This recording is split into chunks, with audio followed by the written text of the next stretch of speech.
এই দিক দিয়ে মা আমিনা দৌড়ায়, আমার সন্তান মুহাম্মদ কোথায়? একটা লোককে জিজ্ঞেস করলো, আমার সন্তান মুহাম্মদ রে দেখছনি?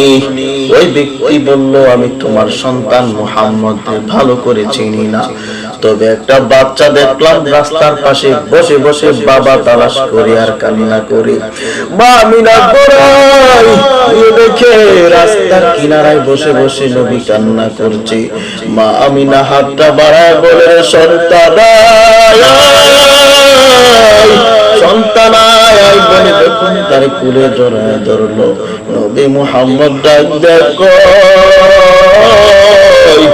ও মা, দুনিয়ার মধ্যে সবার বাবাকে দেখলাম, আমি তো আমার বাবাকে দেখলাম না, বলো না আমার বাবা কোথায়?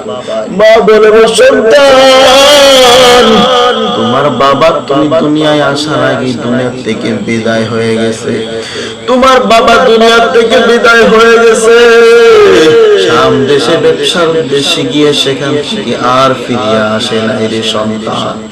এদিক দিয়া আল্লাহর নবী কান্না করে রে, ও মা, আমি তো আমার বাবাকে দেখতে পারলাম না, আমি কি আমার বাবার কবরটাকে দেখতে পারি? আমি আমার বাবার কবরে সালাম জানায়া দেই, আমি আমার বাবার কবরের মধ্যে গিয়ে সালাম জানাতে চাই।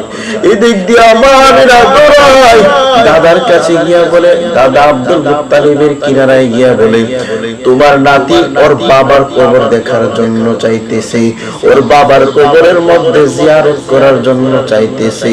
দাদা আব্দুল মুত্তালিব একটা ঘোড়া রেডি করিয়া নাতি মুহাম্মদ ঘোড়ার উপর উঠাইয়া, নাতি মুহাম্মদ ঘোড়ার উপর উঠাইয়া আমিনা সহ উম্মে আইমান দাসী, উম্মে আইমান দাসীকে সহ ঘোড়ার উপরে উঠাইয়া এইবার শাম দেশের উদ্দেশ্যে রওনা হয়ে গেল।